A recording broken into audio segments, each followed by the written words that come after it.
여러분들의 부동산 길라잡이 부동산 가이드 진행의 강주림입니다. 예상치 못한 조기 정권 교체는 정치적인 부분을 넘어서서 부동산 시장에까지 영향을 끼치고 있습니다. 새로운 정부가 출범할 때마다 정책의 방향이 바뀌고 시장은 또 그에 따라서 출렁이는데요. 하지만 이번 정부의 부동산 정책은 기존과는 좀 결이 달라서 투자자 입장에서는 투자자와 실수요자 모두에게 좀 완전히 다른 전략이 좀 요구가 되는 상황입니다. 이런 격변의 시기에 어떻게 해야 성공하는 부동산 투자를 할 수 있을지 그 노하우 궁금하시다면 저희 부동산 가이드와 함께 해주시기 바랄게요. 방송 보시다가 부동산 관련해서 고민 있으시거나 궁금하신 부분은요. 전화 또는 문자 주시면 됩니다. 02-2638-3964번, 서울 전화 02-2638-3964번으로 전화 주시거나 또는 샵 3989번으로 궁금하신 내용 적어서 지금부터 보내주시기 바랄게요. 자, 그럼 부동산 가이드 오늘도 힘차게 출발합니다.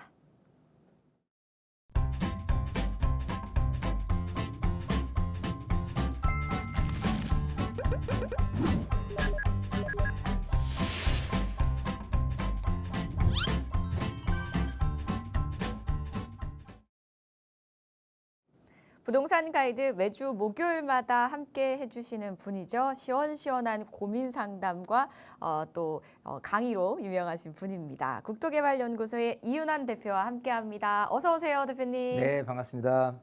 목요일의 남자 이윤환입니다. 자, 뭐 일단은 좀 가을은 확실히 가을인 것 같아요. 활동하기 너무 좋은 것 같습니다. 이런 때 여러분들 건강 잘 챙기시고요. 어쨌든 이 시간을 통해서 여러분들의 고민을 말끔하게 날려드리는 시간이니까요. 많은 분들 연락 주셔서 여러분들 갖고 있는 부동산에 관련된 모든 고민 싹 씻어 날리시길 바라겠습니다.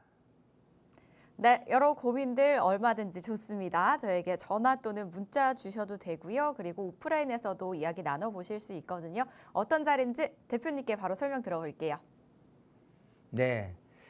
자, 뭐 활동하기가 너무 좋아진 날씨인지 어쨌든 어떻게든 좀 뭐 움직이는 게 제일 좋을 것 같아요. 움직인다면 어디로 갈까 생각한다면 세미나장이 있습니다. 자, 부동산 시장은 계속해서 변해갈 거예요. 그럼 변해가는 상황 속에서 어떻게 대처를 해야 될 것인가도 굉장히 좀 중요할 거기 때문에 시장의 흐름을 읽는 건 굉장히 좀 중요하다 생각이 되고요.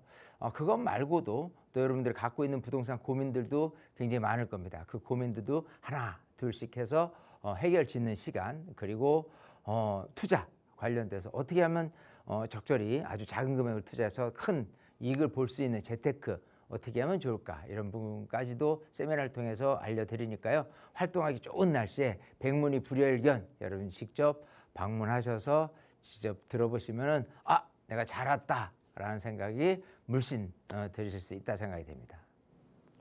부동산과 관련된 여러 고민들 한번 이야기 나눠보시기 바랄게요. 궁금하신 사항은요. 02-2638-3964번과 샵 3989번으로 많은 연락 주시기 바랄게요. 저희는 본격적으로 고민 상담하기 전에 이슈 체크하고 가겠습니다.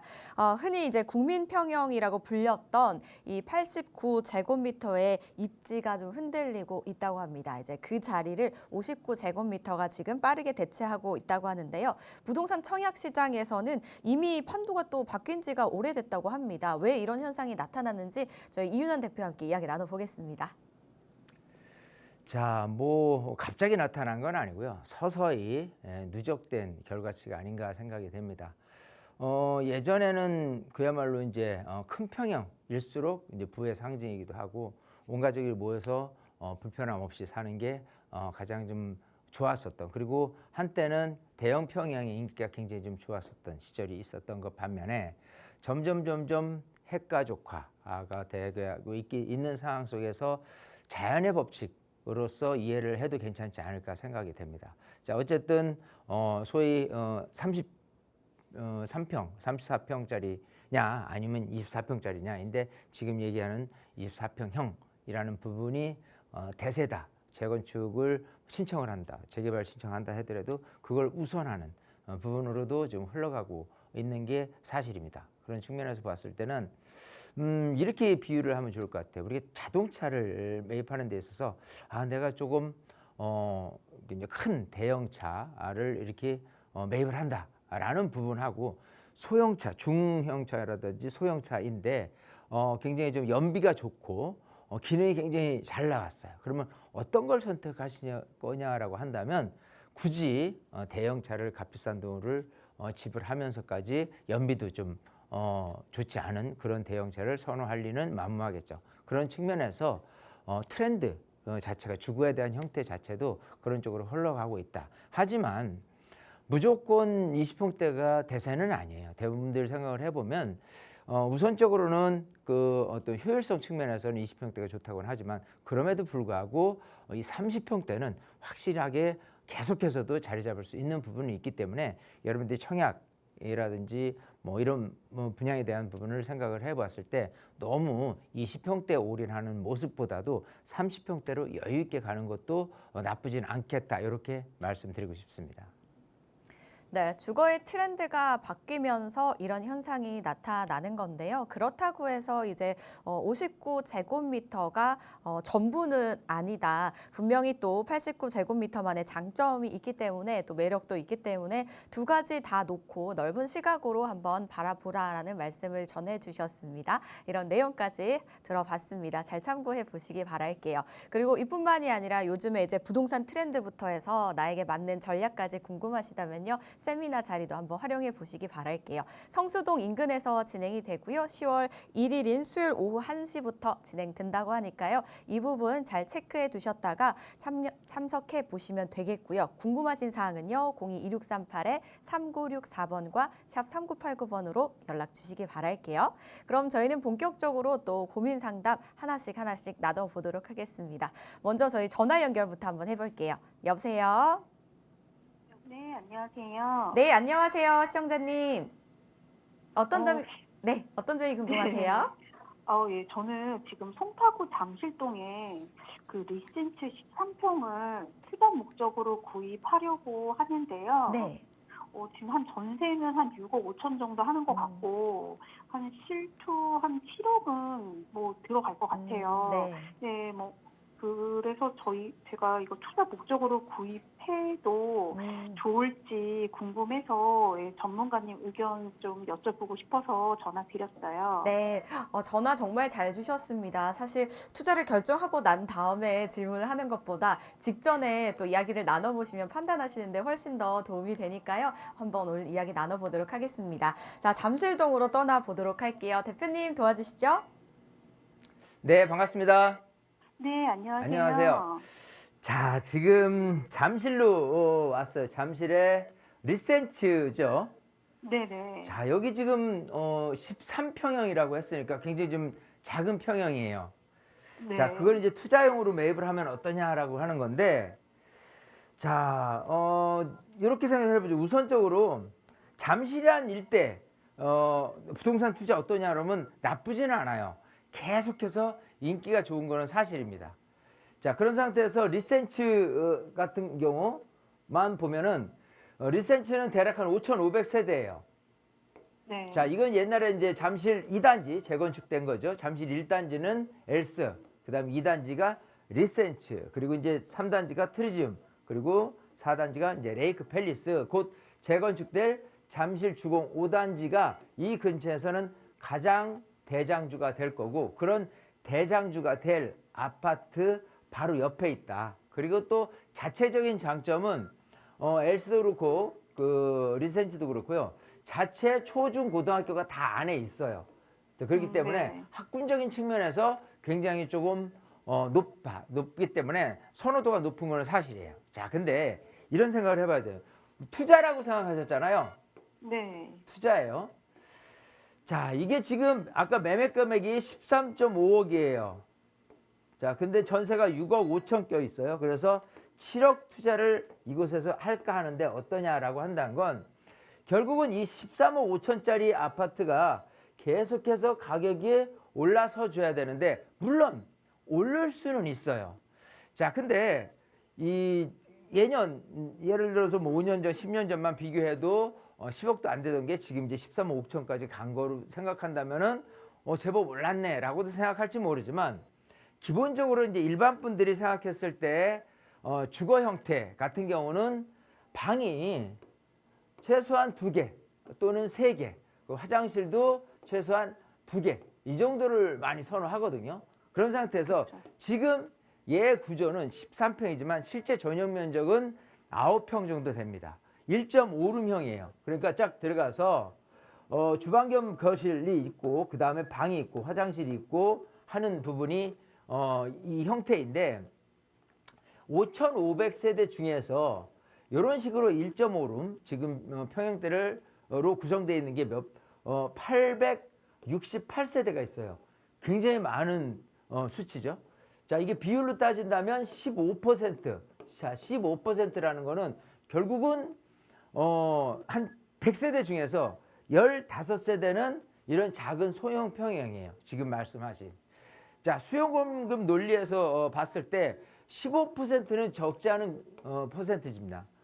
어느 정도는 많이 있어요. 그만큼 수요층도 많은 거는 사실이에요. 근데 수요층들이 가족 형태에 채워지느냐라고 하는 건 아니에요. 1, 2인 가구 혼자 살거나 아니면 둘이 정도가 사는 정도의 공간 정도가 다이고 이게 조금 넘쳐난다. 부부가 살다가 애가 들어섰다라고 하면 너무 비좁기 때문에 이사를 가야 될 수밖에 없는 어떤 과정 속에 있는 거예요. 이 아파트는. 그러니까 장점은 지역적인 부분이라든지 수요자들도 꾸준히 있을 수 있는 부분이 있는데 종국적으로 내 집이라는 부분을 마련하고 싶을 때 최종 선택은 아니다라는 소리예요. 그거는 결국은 아까도 뭐 분양시장이라든지 청약시장 같은 경우가 지금 20평대 했다라고 하는 거는 그것마저도 방 3개, 화장실 2개 정도 구조는 가지고 있는 상태에서 최종적인 주거 마련, 주택 마련했다. 아파트에 살게 됐다라고 생각하는 거랑은 틀린 각도라는 소리예요. 자, 그렇게 된다면 지금 7억을 투자해서 13억 5천에 대한 금액이 계속해서 치고 올라가 줄 수 있느냐라고 한다면 한계에 부딪힌다는 소리예요. 물론 조금씩 오를 수는 있어요. 하지만 그 오르는 과정 속에 다른 근처에서의 방 3개, 화장실 2개짜리 아파트는 더 오를 수 있다. 이게 1억 오른다면 그건 2억, 3억 오를 수 있는 가치가 있어요. 그런 측면에서 본다면은 7억 투자라는 그분이 조금 적은 금액도 아니고 지금 이런 안전 투자라고 해서 안전할 수는 있어요. 하지만은 투자라는 게 어느 정도 안전만 생각할 게 아니라 확실하게 사람들에 의해서 매입하려는 그런 어떤 구매 욕구가 나타나야 되는데 그거 같은 경우는 상당히 조금 부족하다라는 생각이기 때문에 저는 결론적으로 얘기하면 반대입니다. 그러니까 투자라는 각도에서 생각을 해본다면 네. 차라리 7억을 갖고 투자를 했을 때 차라리 지금 모아타운 뭐 신속통합기획 얘기가 안 나오는 데는 이거보다 적은 금액으로 투자해야 되지만 예를 들어 그거보다 조금 사업이 어느 정도 진척이 있는 상태라면 7억 동전은 충분히 투자될 수 있는 좋은 지역이 있을 수 있어요. 오히려 그런 것들이 개발에 대한 어떤 발전 가능성에 힘입어서 가격이 더 오르면 올랐지 이거보다는 더 그 어떤 투자 이익률이 더 많은 게 사실입니다. 그런 것들이. 그래서 너무 그냥 생각해서는 안전하다 뭐 하는 정도에서 그칠 게 아니고 확실하게 계속해서 가격이 올라줄 만큼 사람들이 선호할 만한 그런 걸 내가 갖고 있어야지만 투자에 대한 이익을 충분히 볼 수 있는 거기 때문에 저는 이거를 매입하는 거는 정말 꼭 필요하신 분들 내가 그래도 나 혼자 사는데 좀 복잡한 데서 살거나 저기 한 게 아니라 나 그래 리산치 아파트에 살아 라고만 해도 만족스러워할 분들에 한해서 거래되는 금액이 아닌가 생각이 돼요. 투자 가치로는 저는 그렇게 좋지 않다 이렇게 말씀드리고 싶어요. 아시겠어요? 네. 그러니까 이거 말고도 아까 말씀드린 대로 7억 투자라면 13억 5천짜리 아파트를 투자한다고 그래도 충분히 전세 6억 7억을 갖고 투자했을 때 이 아파트가 가격이 올라갈 수 있는 공산이 큰 지역에 있는 아파트를 매입하는 것도 방법이 될 수 있는 거고요. 그렇지 않고 뭐 예를 들어서 신통경이라든지 모아타운처럼 개발지에 대한 빌라를 하나 매입을 하는 것도 오히려 더 그 투자적인 이익은 더 클 수 있다. 이렇게 생각을 하거든요. 아시겠죠? 네. 이해했습니다. 네. 그래서 일단은 제가 반대했으니까 잘 한번 심사숙고해서 그러면 뭐를 투자를 해야 될지 이제 그 고민이 또 생겨나실 거예요. 그때는 꼭 세미나에 오셔서 공부를 하고 그 다음에 좀 행동으로 옮기시길 바라겠습니다. 아, 네네, 알겠습니다. 네, 이렇게 감사합니다. 정리해드리겠습니다. 네, 투자금을 생각을 했을 때 다른 전략도 한번 고려해 보시면 어떨까라고 살짝 언급을 주셨는데요. 개발지의 빌라 매입이 가성비가 조금 더 괜찮을 것 같다라고 말씀을 주셨으니까요. 한번 신중하게 고민을 해보시기 바라겠습니다. 상담 내용 도움 되셨길 바랄게요. 저희는 계속해서 다음 전화도 연결해 보겠습니다. 여보세요? 네, 안녕하세요. 네, 반갑습니다. 시청자님. 어떤 네. 점이 좀 궁금하세요? 네, 제가 강서구 마곡동에 마곡 아이파크 오피스텔을 보유 중인데요. 네. 매도 여부가 궁금하고, 네. 그 장기주택 임대사업자 등록을 해놨는데, 그 양도 다른 주택이 없을 경우에 그 비과세 받을 수 있는지랑 아니면 양도세 감면 혜택을 얼마나 받을 수 있는지 궁금합니다. 네, 비과세와 양도세 감면 혜택 이 세금적인 부분 궁금하시고 매도 여부까지 궁금하신 거죠? 네, 그리고 또 안성시 공도읍에 우미린 더 퍼스트가 있는데, 네. 요건 시세 한 4억 정도 하는데 실거주 겸 투자로 매수해도 될지도 궁금하거든요. 같이 함께 좀 풀어주시면 감사하겠습니다. 네, 안성시에 있는 아파트고요. 네네. 네, 알겠습니다. 실거주 겸 투자로 괜찮을지 이 부분까지 저희 함께 분석해 보겠습니다. 대표님 어떻게 보시나요? 네, 반갑습니다. 네, 안녕하세요. 안녕하세요. 자, 강서구 발산역 근처에 있는 오피스텔이에요. 네. 자, 요거를 갖고 있는데 요 앞으로 전망 뭐 이런 걸 봤을 때 이게 아까 이제 아이파크 오피스텔이라고 했잖아요. 네네. 우리가 아이파크 하라고 한다면은 현대 아이파크를 떠올리면서 그게 브랜드 가치로 따진다면 굉장히 좋은 건 있어요. 자, 근데 일단은 이거는 오피스텔입니다. 네. 물론 이제 이 세대 수도 적지는 않아요. 468세대가 되는데 이런 오피스텔 같은 경우가 아마 초기에 매입했을 때 하고 비교하면 약간은 좀 올라 있을 거예요. 네. 근데 앞으로 계속 올라갈 수 있는 여지가 있느냐를 판단을 해봐야 되는데 제가 봤을 때는 지금 이런 오피스텔가 지금 방이 몇 개라고 그랬죠?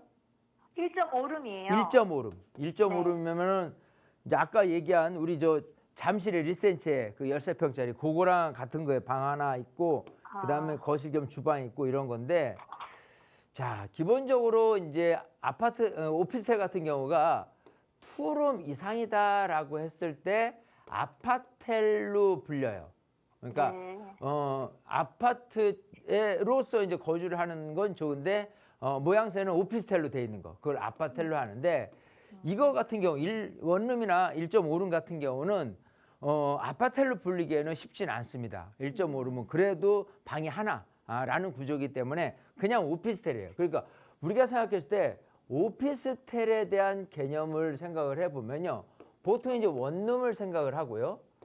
그 다음에 오피스텔로서 내가 주거를 하기 위해서 오피스텔을 매입하는 게 아니라 임대를 맞춰서 임대 수익으로 즉 월세 수익형 부동산으로 가져가는 사례들이 굉장히 많습니다. 자, 그러면 이 임대 수익에 대한 부분에 있어서 임대료 월세가 계속해서 올라준다면 이거마저도 가격이 올라줄 수는 있어요. 하지만 기본적으로 월세 수익이 대체적으로 어딜 가도 강남 한복판을 가더라도요 거의 고정돼요. 그렇기 때문에 그 월세 금액이 임대 금액이 계속해서 움직이지 않고 오르지 않는 이상은 가격이 올라가기는 쉽지 않다는 거예요. 즉 지금까지 매입을 해서 갖고 있는 동안 오른 게 전부다 이렇게 생각하시는 게 좋아요. 그렇기 때문에 저는 이거를 매도하는 게 좋겠다 생각을 하고요. 아까 그 장기 임대주택을 했다고 했는데 네. 지금은 이제 전체적으로 이제 10년이 아닌 8년도 끝쳐서 이제 마친단 말이에요. 그래서 8년만 마치고 나서 이제 세제 혜택을 본다면 50%에 대한 장특 공제를 받아요. 아. 그러니까 일반적으로 뭐 15년을 갖고 있을 때 장특고 이제 30%를 받는다라는 것보다는 훨씬 혜택이 큰 거죠. 근데 그 네. 안에서 오른 만큼은 50%를 우선적으로 배제를 하고 그 나머지 금액을 갖고 세율 적용한다 그러면은 세금이 그렇게 많이 나오지는 않을 거예요. 자, 근데 네. 또 하나 1주택으로서 가져갔을 때 비과세를 받냐라고 한다면 당연히 비과세를 받겠죠. 자, 일단은 오피스텔이 주택이에요? 이렇게 생각하는데 만약에 이렇게 생각을 해봐요. 이게 오피스텔이 아니라 근생이에요, 근생. 예, 그냥 사무실로 쓰고 있어요. 네. 사무실로 용도는 돼 있어요. 네. 예, 건축물 용도는. 근데 내가 거주를 했어. 그죠? 네. 그러면 이거를 양도세를 판단을 할 때 주택으로서 판단을 하냐 아니면 근생, 뭐 사무실 이런 걸로 판단을 하냐라고 한다면은 주거로 사용됐다면 그 주택으로 양도세를 부과를 하게 됩니다. 네. 부과하는 게 신고세이게 되니까 어쨌든 내가 그걸로 신고를 해야 돼요. 즉 네. 뭐냐면 양도세라는 거는 실질 과세 원칙이에요. 즉 실제로 뭐로 사용했어? 라고 했을 때 주택으로 사용했어? 라고 한다면 주택에 대한 부분으로 일단은 상가라든지 사무실 이런 거는 비과세라는 용어 자체가 없어요. 네. 주택에만 오히려 있는 겁니다. 유일하게 네. 있는 거예요. 그렇기 네. 때문에 이거를 주택으로 쓰고 있고 요 오피스텔 하나다라고 하면 1주택 비과세 혜택을 받는 거예요. 2년만 보유하고 있으면. 이해되시겠죠? 네. 예, 그러니까 세금은 어쨌든 비과세를 받게 된다면은 그렇게 해서 받을 수가 있는 부분이고 만약에 다른 주택이 있거나 해가지고 이거를 이제 양도세를 내게 된다면은 장특공제의 힘을 얻어서 세금이 그렇게 많이 나오지는 않을 거다. 중요한 건 이거를 계속 보유할 의미가 있겠느냐라는 부분이 저는 제일 우선한다고 생각을 해요. 네. 왜냐하면 마곡지구 자체로 따졌을 때 보면은 전체적으로 이 근처에 이제 마곡지구라는 큰 틀로 따진다면 굉장히 업무지구로서는 굉장히 좋기는 해요. 근데 마곡지구 자체가 전체적으로 따면 계획된 그 지구 단위 계획구역이에요. 계획구역인데 이 안에 아파트도 들어서 있고 오피스텔도 들어서는 계획들이 다 있습니다. 그런 상태에서 경쟁자들이 많다예요. 그래서 월세가 막 올라가지는 않는 법이거든요. 예, 그렇게 따졌을 때 가격이 올라가지 않을 테니까 매도를 하는 게 좋겠다라고 말씀을 드리는 거고, 아까 두 번째 그 안성의 공도읍에 있는 아파트 말씀하셨잖아요. 네네. 제가 고향이 평택이에요. 아. 평택에서 태어나서 평택에서 고등학교까지 마치고 지금도 고향에 평택에 친구들이 많이 있습니다. 자, 제가 공도라고 하면 모를 리가 없겠죠. 너무 잘 아는 네. 지역이니까. 네. 왜 이렇게 못 찾냐? 자, 이거 자 볼게요. 자, 공도 여기 있다. 자, 이 안성 톨게이트. 예. 안성 IC를 딱 나와서 보면요. 요 일대로 따져서 이쪽 같은 경우는 평택으로 들어가고 이쪽은 안성으로 들어가요. 안성에서 인터체인지에서 바로 접근된 이 부분이 바로 공도읍인 거고, 공도읍 쪽에 아파트들이 계속해서 생겨나고 있어요. 그거는 여기처럼 공도 기업단지라든지 유수였던 그 공장지대에 대한 수요층들이 있기 때문에 충분히 가능해요. 하지만 이게 가격이 치고 올라가려면 결국은 아파트 공급량은 별로 없고 여기처럼 기업들이 계속 더 생겨나 가지고 수요 공급 논리가 좀 엇박자가 나야 돼요. 즉 수요자들은 많고 공급량들은 적은 상태로 가야 되는데 수요층도 늘어나는 반면에 공급량도 충분히 늘어날 수 있어요. 근데 그거는 안성만 볼 게 아니거든요. 이 평택을 이렇게 같이 들여다보면요. 평택의 인구가 지금 60만이에요. 천안하고 거의 같습니다. 근데 이제 이 평택이 이제 계속해서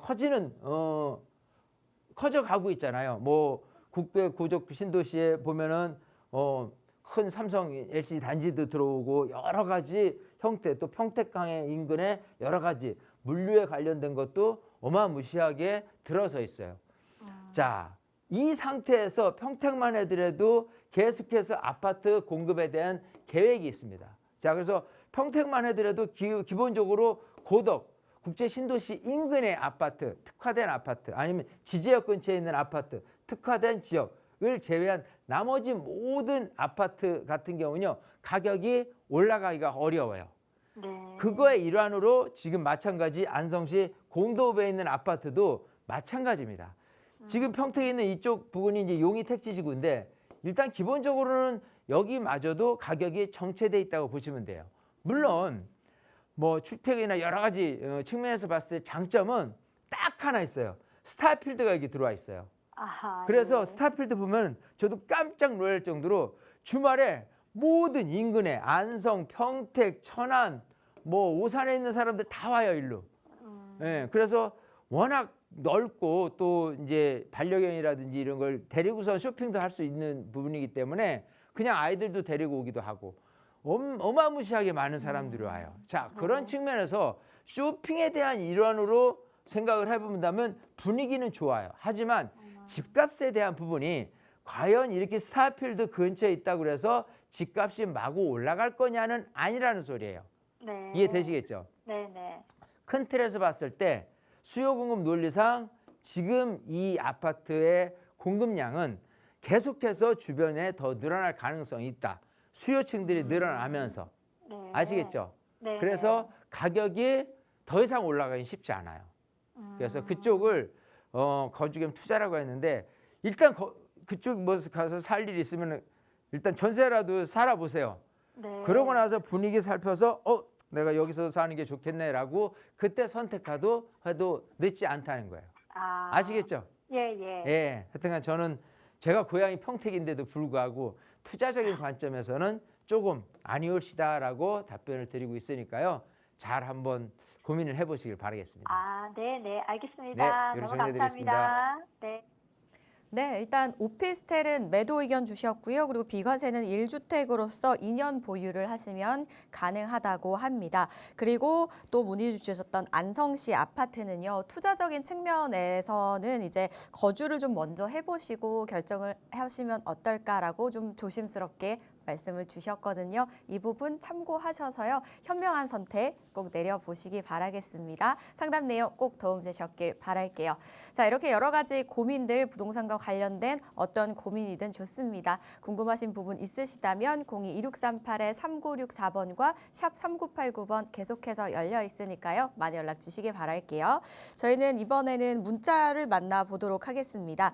0028님께서 보내주셨는데요. 잠실 본동과 삼전동에서 진행이 되는 재개발을 관심 있게 보고 있습니다. 두 곳 중에 어디가 더 전망이 좋고 유망한지 궁금합니다. 라고 보내주셨습니다. 잠실 본동과 삼전동은 좀 가깝게 위치해 있지 않나요, 대표님? 어디가 더 괜찮나요? 자, 이 송파로 다시 왔습니다. 지금 송파를 잠실 본동하고 삼전동 어떻게 나눠질까 이렇게 보면요.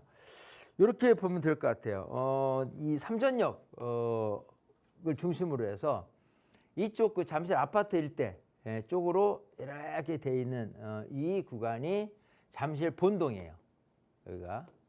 그리고 삼전동 어디냐면 여기 삼전역하고 석촌 구분역 사이에 요 블럭이 삼전동입니다. 자, 여기서 입지로 따졌을 때 어디가 좋냐라고 하는 거는 뭐 호불호가 틀릴 수도 있어요. 근데 이제 잘 생각해 봐야 돼. 그 잠실본동 측에서 지하철이라고 따진다면은 이쪽 삼전역을 활용을 해야 되는데 삼전역 근처냐 아니면 삼전역하고 굉장히 뭐냐라는 부분을 생각해야 될 거고 마찬가지입니다. 여기서도 삼전동에서도 삼전역 근처냐 아니면 멀리 떨어져 있는 곳이냐라고 생각하는 것도 관건이 될 수 있어요. 이 얘기를 왜 드리냐 하면은 사실 지금 개발을 하는 데 있어서 이게 역 근처다라고 했을 때 과연 개발이 되겠느냐라고 한다면은 약간 회의적일 수 있어요. 뭐를 판단하셔야 되냐면 잠실본동이 더 좋아, 삼전동이 더 좋아 이거를 구분할 가치는 없다 저는 그렇게 판단을 해요. 그러면 이제 뭘 판단하는 게 좋냐면 사업이 제대로 될 수 있는 사업성에 대해서 판단을 하셔야 돼요. 사업성을 판단한다. 지금 이쪽은 기반시설, 즉 도로망들이 잘 돼 있는 편이에요. 여기는 재개발 방식, 도정법으로의 재개발 방식인 뭐 신속통합계획이라든지 이런 부분은 안 돼요. 모아타운으로 갈 수밖에 없어요. 자, 모아타운으로 사업은 진행을 할 텐데 모아타운 사업이 진행이 되기 위해서 할 수 있는 여건은 여러 가지가 있습니다. 뭐 노후도도 좀 필요할 거고요. 그리고 여러 가지 뭐 접도율이라든지 호수 밀도 여러 가지가 있는데 가장 좀 큰 틀에서 생각해 봤을 때 중요한 가치다라고 한다면 우선 동의율을 따져야 돼요. 동의가 잘 될 거냐? 이런 부분은 결국은 누가 동의를 잘 할 거냐라고 한다면은 다세대, 연립, 빌라 이쪽 사시는 분들은 거의 대부분 동의를 할 거고요. 상가라든지 단독, 다가구 이걸 갖고 계시는 분들은 반대를 많이 하시게 돼요. 왜냐하면 평가가 낮게 나오고 다가구, 단독 다가구 같은 경우 또 상가라고 손치더라도 지금 열심히 재밌게 월세를 받고 있는데 이걸 팔아서 뭐 아파트를 준다고 뭐 아파트도 그나마도 안 되고 현금 청산 당한다고 이렇게 생각한다면 반대를 하겠죠. 자, 그런 측면에서 동의가 잘 되려면 결국은 다세대 비율이 얼마나 많이 있느냐, 즉 상대적으로 상가나 단독 다가구가 얼마나 적냐 이런 부분을 따져가는 게 좋지 본동이 좋네, 삼전동이 좋네를 판단할 실익은 없다 이렇게 판단을 하는 거예요. 즉 여기서 전체적으로 지도를 이렇게 놓고 봤을 때 큰 틀에서 본다면 이 9호선 라인을 통틀어서요. 이런 식으로 주거지역이 있어요. 이렇게 주거지역을 제외한 나머지는 아파트로 구성이 돼 있는 부분일 거고 이런 주거지역 내에서 잠실본동, 삼전동, 석촌동, 송파동, 방이동 이거를 통틀어서 생각을 해볼 필요가 있겠다 생각을 하는 거예요. 물론 여기 있으면 그래도 입지적으로 조금 더 잠실 아파트 근처고 하니까 더 괜찮지 않냐라고 할지 모르지만 그렇지 않다 보면 됩니다. 전체적으로 9호선 라인변에 위치하고 그 다음에 사업성이 얼마나 있느냐, 그 중에서 동의율이 얼마나 있느냐라는 부분을 우선 체크를 했고 그 다음에 이 진입로라는 부분도 굉장히 중요해요. 많은 분들이 이건 모르고 있는데 진입로 확보를 통해서 모아타운이 작지 않거든요. 1000세대, 2000세대 들어오는데 확보가 될 수 있느냐, 대로변하고의 연계성이 있느냐 이런 부분. 그러고 나서 맨 마지막에 선택하는 것이 노후도입니다. 자, 그런 측면에서 봤을 때 지금 이제 문자 사연 자체가 뭐 어디가 좋냐라는 부분이 아마도 어디가 좀 모아타운의 사업이 좀 잘 될까요? 이렇게 물어보시는 거랑 비슷한 내용인데 잠실본동, 삼전동만 구집할 게 아니고 전체적으로 잠실 일대 석촌동, 송파동, 방이동 통틀어서 체크를 해보되 그중에서 아까 얘기대로 사업성이 훌륭히 좀 괜찮은 곳, 동의율, 진입로, 그다음 노후도까지 생각을 했을 때 사업이 좀 제대로 갈 수 있는 곳을 선택을 해서 투자를 한다라고 한다면 그게 가장 바람직한 방법이다. 이렇게 말씀드리고 싶습니다. 네, 잠실 본동이냐 뭐 삼전동이냐 이 부분보다는요 사업성을 따져보는 게 더 중요하다고 하십니다. 그래서 동의율은 어떤지도 한번 체크를 해보시고요. 또 진입로도 확보가 가능한지 그리고 마지막으로 노후도까지 한번 꼼꼼하게 체크를 해보신 다음에 결정을 하는 게 가장 현명한 선택이다라고 말씀을 주셨으니까요. 이 부분으로 전략을 한번 세워보시길 바라겠습니다. 고민해보시다가 또 막히는 부분이 있으시다면 다시 한번 저에게 상담 요청 주시기 바라겠습니다. 문자 주셔서 고맙습니다. 저희는 계속해서 전화 연결로 이어가겠습니다. 여보세요? 네, 안녕하세요. 네, 안녕하세요. 시청자님. 네. 어떤 점이 저는, 궁금하세요? 예, 양천구 목동 신시가지 13단지에 27평 아파트를 2008년에 6억 2천에 매수해서 이제 보유하고 있는데요. 네. 그 강남구 수서동에 있는 수서 하나름 36평을 매수해서 실거주하려고 하는데 네. 목동 거를 정리하고 수서로 갈지 아니면은 계속 목동 거를 전세를 주고 장기 보유할지 궁금해서 연락드렸어요. 네, 지금 목동에 계시는데 수소로 이동을 할까 하시는데 목동에 있는 것을 매도를 하고 이동을 해야 될지 아니면 계속 보유를 해야 될지 이 부분을 좀 궁금해하고 계십니다. 맞으실까요? 네, 맞습니다. 네, 알겠습니다. 저희 대표님과 함께 분석해 볼게요. 네, 반갑습니다. 네, 안녕하세요. 안녕하세요. 예. 자, 지금 목동 아파트를 갖고 있는데 지난 2008년도부터 갖고 있었어요. 네. 그때 뭐 6억대 샀고 지금은 뭐 상당히 좀 많이 올랐을 거예요. 네, 20억 초반 정도 20억 초반대 한다고 정도까지 예. 올랐어요. 자, 13단지가 어쨌든 전체적으로 목동은 1단지에서 14단지까지 이제 재건축을 바라보고 있어요. 그죠? 예. 예, 그래서 재건축이 지금 막 진행되고 있는 단지마다 지금 이제 서로 경쟁하듯이 막 이렇게 진행하고 있는데 사업이 지금 이제 구역 지정 단계 쪽까지는 왔어요. 그죠?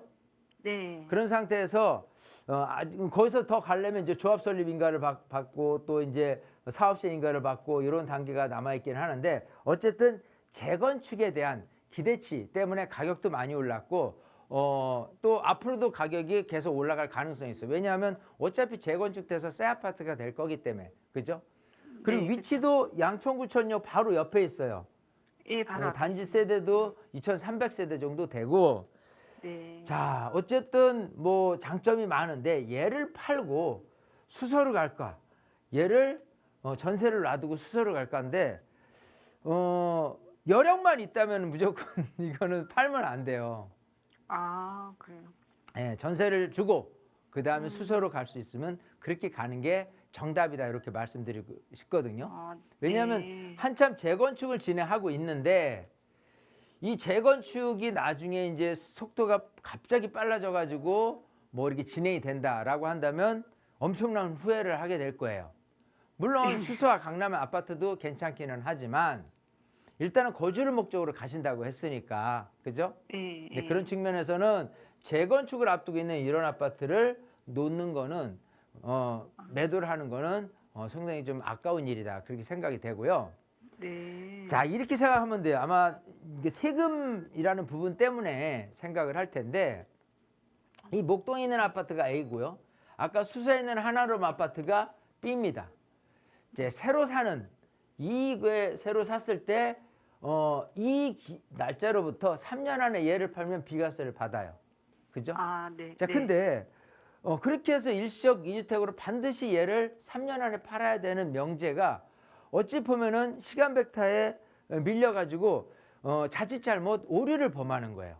왜냐하면 얘는 계속해서 올라갈 가능성이 있는데 수서 하나룸 아파트는 가격이 어느 정도 크게 오르지 않았어. 그러면 얘 비과세 받기 위해서 3년을 무조건 팔아야 된다는 이것 때문에 냉큼 팔았다 가격이 더 올라가면 후회잖아요. 그죠? 네. 그런 측면에 생각한다면 결국은 하나룸 아파트에 대한 부분을 나중에 언젠가를 매도를 하고 그러니까 3년이 지난 후에 얘를 매도하는 방법으로 선택해도 괜찮기 때문에 그런 생각을 갖고 얘를 매입하는 게 좋겠다라는 생각이에요. 아, 이해되시겠죠? 그러니까 네. 일시적 2주택이라는 그러는 시간에 쫓겨가지고 이거를 꼭 팔아야 돼 말아야 돼 이런 생각을 하는 것 자체가 잘못된 생각이라는 거예요. 네. 아시겠죠? 네. 예, 자 그렇게 하고 또 하나 있어요. 중요한 팁인데 많이들 재건축 재개발하는 분들이 노리시는 방법 중에 하나가 대체주택이에요. 이 네. 대체주택은 뭐냐면 이게 이제 재개발 재건축 사업을 하고 있어요. 근데 내가 관리처분돼서는 이사를 가야 되잖아요. 예, 그렇죠. 그렇죠. 본의 아니게 꼭 이사를 가야 될 수밖에 없는 상황인 분들한테 혜택을 주는 거예요. 세금 혜택. 어떠냐면 A라는 주택에 살고 있었어. 근데 내가 이사를 가기 위해서 매입을 했어. 근데 시점이 어디냐라고 한다면 그게 관리처분 인가가 아니라 사업 시행 인가예요. 아, 그러니까 사업 시행 인가만 득하고 나서 내가 어떤 거를 매입을 했어요. 그러면 예. 이 매입한 아파트는 대체주택이 된 거예요. 아, 예, 얘를 거주를 못하기 때문에. 그죠? 예. 그런 상태에서 얘는 언제까지 팔면 비과세 되냐면 얘가 이제 입주를 하게 됐어요. 재건축돼서. 그죠? 네. 입주 후 3년 내 얘를 팔면 비과세입니다. 얘가. 그러니까 그거를 노린다 그러면은 지금 뭐 물론 이제 거주를 목적으로 하는 거기 때문에 지금 생각에서는 뭐 꼭 뭐 사람하라 제가 이렇게 판단할 건 아니고 세금 혜택적인 부분에 있어서 대체주택을 활용하는 시간 벡터를 잘 살리는 것도 방법이 될 수 있는 거예요. 이해되시겠어요? 네. 그러니까 그래서 지금 이 단지가 지금 사업시행 인가가 언제쯤 날런지 꼭 체크를 해서 내년 정도면은 사업시행 인가도 나올 수 있을 것 같아 라면 기다리는 게 상책이라는 거예요. 어떤 걸 사더라도. 이해되시겠어요? 예. 비과세 받는 게 얼마나 큰 혜택인데.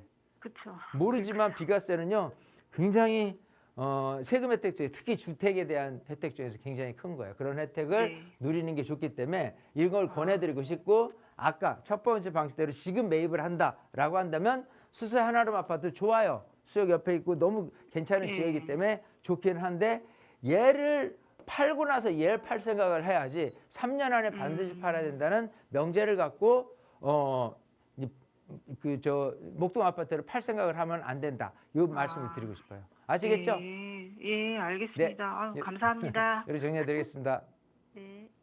네, 두 가지로 정리를 좀 해주셨습니다. 일단 여유가 되신다면요, 정리보다는 이 보유 쪽으로 말씀을 주셨고요. 일단 재건축 이슈를 좀 놓치기 아쉽다라고 하셨거든요. 이 부분 챙겨보시고요. 그리고 또 다른 하나는 재건축 이제 일단 사업 시행 인가가 언제인지 먼저 체크를 하신 다음에 대체주택을 좀 활용을 하시는 건데요. 재건축 입주 후에 3년 내에 대체주택을 또 정리하면 비과세 혜택이 가능하다고 합니다. 그래서 이제 어떻게 좀 전략을 세우면 좋을지 한번 설명을 해주셨습니다. 이런 부분들 한번 비교해보시고 분석해보시고 어떤 선택이 가장 나을지 한번 신중하게 고민해보시기 바라겠습니다. 전화 주셔서 고맙습니다. 자, 이렇게 고민 있으신 분들 02-2638-3964번과 샵 3989번 계속해서 열려 있으니까요. 많이 연락 주시기 바라겠습니다. 저희는 이어서 다음 전화도 연결해볼게요. 여보세요? 여보세요? 네, 안녕하세요. 네, 안녕하세요. 네, 시청자님 저희 어떤 궁금증 한번 해결해볼까요? 네, 제가 염창동 롯데캐슬에 전세 거주 중인데요. 네. 네, 제가 그 롯데캐슬 49평 16억대랑 그리고 동작구 상도동에 네. 더샵 1차 49평이 한 17억대거든요. 네. 그래서 둘 중에 어느 곳을 이제 사야 될지 음. 고민 중이어서 연락드렸어요. 네, 매수에 대한 고민이시네요. 네. 롯데캐슬과 상도동에 있는 또 아파트 더샵 둘 중에 어디를 좀 매수해야 될지 대표님께 바로 여쭤보도록 할게요. 네. 네, 반갑습니다. 네, 안녕하세요. 안녕하세요. 네. 자, 지금 감서구 염창동의 롯데캐슬 아파트에 전세로 살고 계세요. 네. 그래서 전세로 살아보니까 살기 괜찮아.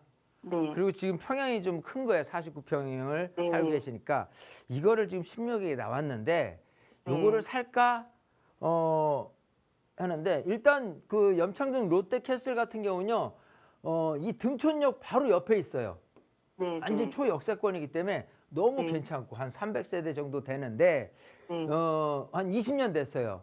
2005년도에 입주를 했고 네, 자, 맞아요. 어쨌든 이 근처가 전체적으로 따졌을 때는 우선은 9호선 라인 변에 있고 또 이제 중공업지대긴 하지만은 그래도 아파트들이 싼 지역은 아니에요. 그렇기 때문에 네. 계속해서 앞으로 상승 여력은 충분히 있다라고 판단을 해요. 네. 자, 근데 이걸 매입하려고 보니까 저 동작구 상도동에 있는 아파트도 눈에 싹 들어왔어요. 네, 맞아요. 네, 그래가지고 상도동에 있는 아파트를 좀 저울질을 해보는 거죠. 가격은 네, 좀 네. 1억 비싸긴 하는데 네. 상도동 더샵 아파트예요. 네. 자, 이런 상태에서 여기는 세대수가 커요. 2007년 입주를 했고 네, 1000세대가 넘으니까 아주 네. 고민이 되는데 네. 이 결론부터 얘기를 하면은 네. 아파트에 대한 상승 여력은요. 네. 동작구 상도동에 있는 더샵 아파트가 더 높습니다. 아. 예, 걔가 5천이 오를 때 얘는 1억 오를 가치는 있어요. 아. 이유는 뭐냐 하면 네. 이리 생각해야 돼. 우선 제가 거주지 지역을 선정을 할 때 뭐부터 따지냐 하면요. 네. 구부터 따져요. 구. 염창동의 위치는 강서구예요. 아, 네. 그죠? 강서구 네. 염창동에 있습니다. 그리고 이 상도동은요. 동작구예요. 네, 네. 네, 동작구라는 곳에 있어요. 자, 기본적으로 아파트 가격이 제일 비싼 곳이 서초 강남이에요. 그죠? 네. 예. 자, 서초 강남이 비싸. 그러면 이제 어디로 가느냐? 결국은 이 근처 동작구로 가겠죠. 아, 네. 그죠? 예. 그러면 동작구에 대한 위상으로 따졌을 때 보면은 비싼 아파트들이 강서구에 있는 아파트의 가격에 비해서는 얘가 월등히 높은 아파트 가격이 더 많아요. 앞으로도 더 많아지게 또 될 거예요. 아, 네. 그런 측면에서 네. 내 거보다 비싼 아파트들이 더 많아진다면 나도 네. 덩달아서 가격이 올라갈 가능성이 높다는 거예요. 얘 위치만 보더라도 다시 한번 지도를 보고 동작구를 네. 이렇게 보면요. 자, 7호선 라인 변이잖아요. 네. 네. 그리고 여기는 지하철이 장승백이에요. 네. 예, 지금 행정타운이라는 부분까지도 동작구에서는 이쪽으로 지금 진행하려고 하는 부분도 있고요. 네. 또 요 건너편은 이제 노량진 뉴타운으로 계속해서 이제 입주를 앞두고 있는 아파트도 있고요. 네. 또 마찬가지 이쪽 뭐 흑석 뉴타운도 그렇고 전체적으로 재개발돼서 흑석 뉴타운이라든지 노량진 뉴타운이라든지 이런 쪽으로 새 아파트들이 많이 있고 얘네들은 또 한강변이란 말이에요. 그런 아파트들이 계속 들어서면 결국은 한강변에 있는 아파트는 비싸. 그러면 대안으로 생각할 것이 한강변은 아니래도 그래도 동작구에 있는 아파트 중에서 지하철역도 가깝고 가격이 그렇게 많이 비싸지 않은 단지 규모도 큰 이런 아파트가 인기를 끌 수밖에 없는 거예요. 네. 즉 덩달아 올라갈 가능성이 높다는 거예요. 네. 그 요인의 첫 번째 도화선은 강남의 집값이라는 거예요. 네. 이해되시겠죠? 네. 그러니까 그런 측면에서 가격이 오를 수 있는 여지를 판단했을 때 생각을 해보면 아까 다시금 돌아가서 이 이제 강서구 쪽을 보면 강서구에 있는 아파트가 가격이 올라갈 근처에서의 아파트들이 많이 들어서고 가격이 올라갈 수 있는 호재거리는 동작구 상도동에 비해서는 굉장히 좀 작습니다. 이해되시겠죠? 네. 그런 측면에서 투자만을 생각한다고 그랬을 때는 동작구 상도동에 있는 포스코 더샵 아파트를 권해드리고 싶으니까 그걸 하시는 게 더 낫다예요. 아시겠죠? 네. 감사합니다. 이렇게 정리해드리겠습니다. 네. 투자적인 측면에서는 상도동의 아파트가 더 괜찮아 보인다라는 의견을 주셨으니까요. 참고하셔서요. 좋은 선택 꼭 내려보시기 바라겠습니다. 전화 주셔서 고맙습니다. 자, 저희 오늘도 이렇게 다양한 고민들 나눠봤는데요. 생방송 중에 이제 방송이 좀 부끄럽다 하시는 분들은요. 오프라인 자리 한번 활용해 보시기 바라겠습니다. 대표님 어떤 자리죠? 자, 일단은 무료 세미나입니다. 뭐 제 주제는 이제 모아타운 예정지 소액 투자라고 얘기를 했어요. 날짜는 10월 1일 수요일 오후 1시에 성수동에서 진행을 하는데 활동하기 이제 너무 좋잖아요. 자, 그런 상태에서 10월의 첫날입니다. 자, 기본적으로는 일단은 어떻게 이제 하반기 10월, 11월, 12월 시장 그리고 2026년도의 시장까지도 예견해 볼 만한 시즌이 아닌가, 시기가 아닌가 생각이 되고요. 또 이제 부동산 시장을 읽었어요. 그러게 되면 디테일하게 여러분들이 갖고 있는 고민을 하나하나 좀 풀어보는 시간도 분명히 갖게 될 것이고 중요한 건 투자예요. 투자 관련돼서는 요즘 생각하는 것보다 많은 분들이 투자에 관심도가 훨씬 높아졌어요. 내 집 마련도 예래도 지금 정부에서 물론 고강도의 대출 규제 정책을 내놓긴 했지만 서서히 고비가 약간씩 풀려지고 있는 이 상황 속에서 어떻게 해야 될까? 또 작은 소액 투자로는 또 어떤 걸 하는 것이 좋을까? 이런 고민들이 굉장히 조금 많이 오히려 더 예전보다도 강하게 나타나고 있는 게 현실입니다. 이런 시점에서 올바른 판단을 하기 위해서는 강의를 제대로 들어야 되지 않겠냐 생각을 해요. 그래서 세미나에 오셔서 백문이 불여일견이라고 분명했어요. 그래서 많은 분들 오셔서 운동도 하고 머릿속도 아주 좀 꽉 채우는 그런 시간 가지면 좋을 것 같습니다. 네, 문의사항은요. 02-2638-3964번과 샵 3989번으로 연락 주시기 바랄게요. 저희 방송에서 제공하는 정보는 투자 판단에 대한 조언일 뿐 해당 부동산의 가치 상승과 하락을 보장하지 않는다는 점 기억해 주시기 바랄게요. 저희는 여기서 인사드리겠습니다. 시청해 주신 여러분 고맙습니다.